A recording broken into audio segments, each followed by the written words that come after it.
What would you say to a young entrepreneur coming out of university now?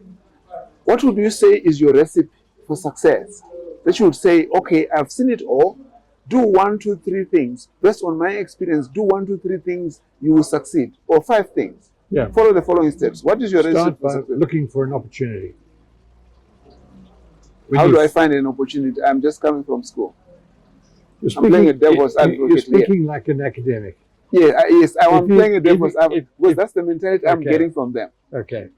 So if for example, you've got this multinational comes in and it offers you a cart which sells certain products, and they offer to give you the product to sell. And at the end of the day, you cash up with them.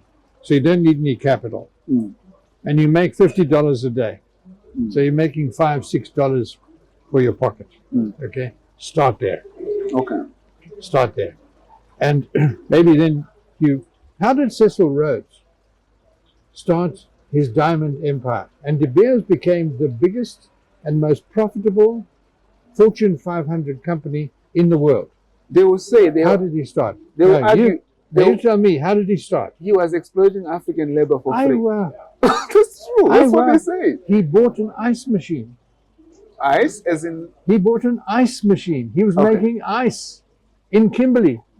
Why? Because he saw when the miners came out of the mine, they needed a drink, and they wanted a cold drink. okay. So this young man, 19 years old, okay, come out from England, look for opportunities. He buys an ice machine, and he starts selling ice to the shebeens, to the bars and so on. And as he does that, he starts making a bit of money. Then one day, he picks up an opportunity to buy one of the diamond claims down in the hole. And he buys that. And then he finds a few friends, and he finds they're doing the same thing. And eventually De Beers is formed. It becomes the biggest diamond mine in the world. It still is.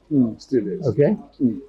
And So then one point is find the opportunity. find the opportunity and then pick it up. And then do that the best that you can. Okay? And then look for other opportunities and grow. So you are saying capital is not the biggest problem. No. It's getting the opportunity to start. Looking for the opportunity. Because capital follows enterprise. So capital always follows where the opportunities are. Yep. And So enterprise. your advice to young ones is to say the first thing, look for an opportunity. Once you get the opportunity which is lucrative, you will always be able to borrow money to fund it. Yeah.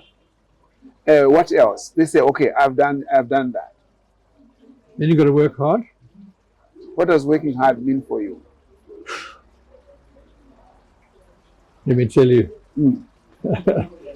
We work hard. I mean, you get up in the morning, you get up early. You think about your business 24/7. Okay. And eventually you have employees. I mean, I started with when I left my last job after independence. I've been running big organizations. I didn't have any money because I hadn't been stealing money, and I bought a tuck shop, and I started in a tuck shop selling fast food. Okay, and within 10 years, I employed 2,500 people, and I had all sorts of businesses. And you've got to work hard. Let me tell you, you've got to work hard, and you've got to apply yourself, and you've got to be able to lead people. You've got to be able to lead people. That's got to be your, motivating people, making people feel special. I remember in one of my jobs, I had a guy delivering tea every day to the offices. Okay, so one day I pulled him in, and I said to him, Joseph, he'd been working for us for about 17 years. He said, I'm firing you. Why? I said, because when you come to work on Monday, you're going to be running your own business. So I fixed up his kitchen. I cooked it properly. When he came to work on Monday, I said to him, there's your kitchen. That's your place.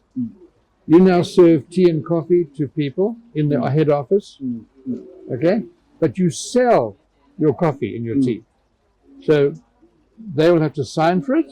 End of the month, you get paid for it, okay? Within 6 months, he was delivering lunch to people. He'd employed somebody to work in the kitchen. He was making 5 times what he'd been working before. But most of all, pride. Now, most people would take the coffee and say, no, thank you, Joseph. Oh, that's terrible stuff. Okay, no recognition, no real reward, and so on. But just by changing the nature of his employment, it still cost me a bit of money. So there's a psychological aspect you are dealing with here.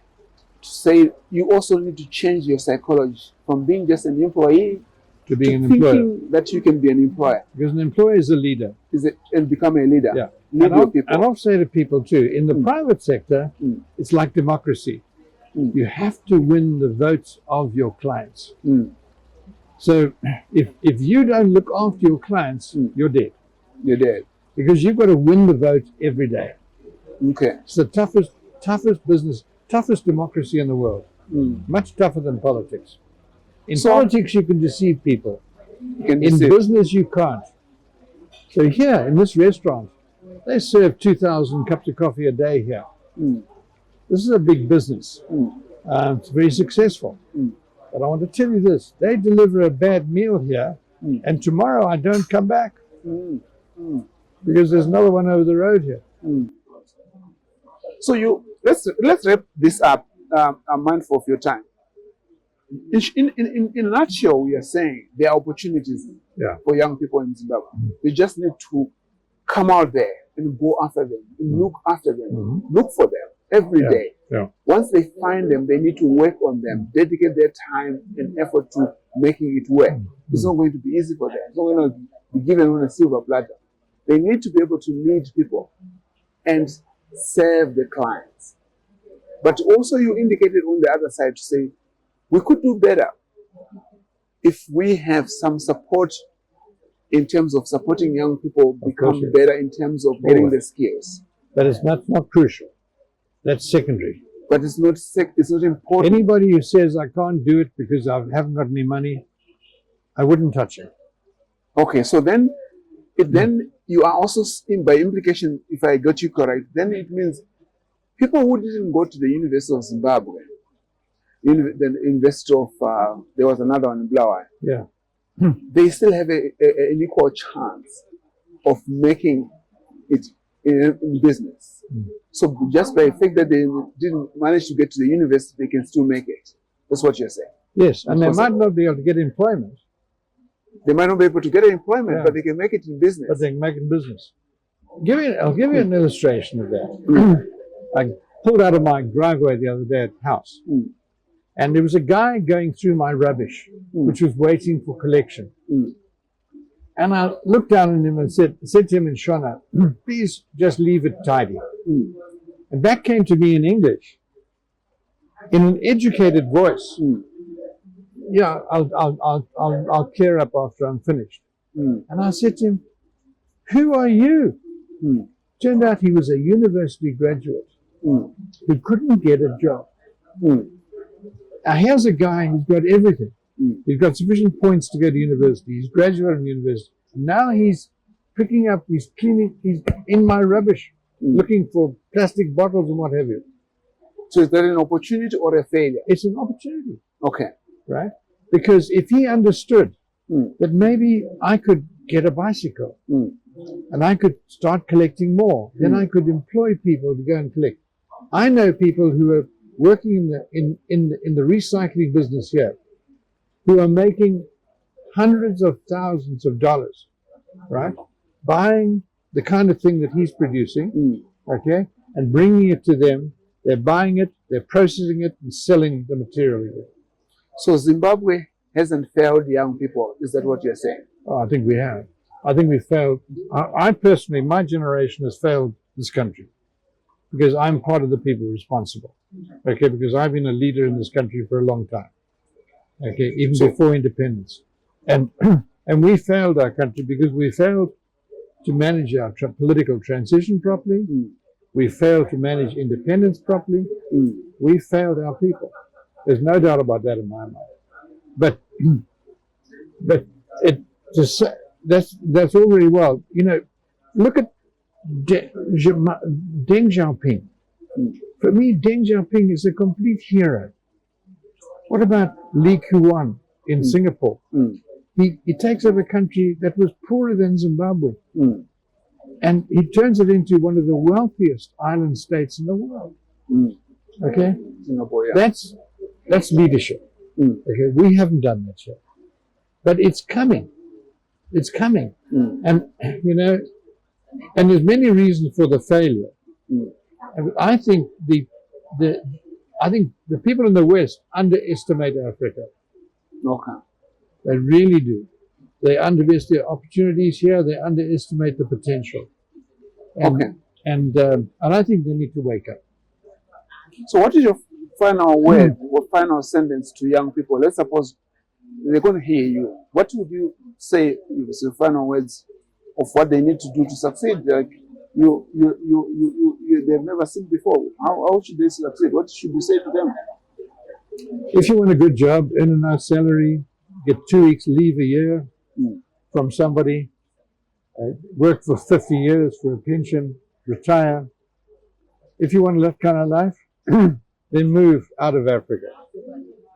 But if you want to really build something for yourself and your family, something substantial, I think there are huge opportunities here. I wouldn't move anywhere else.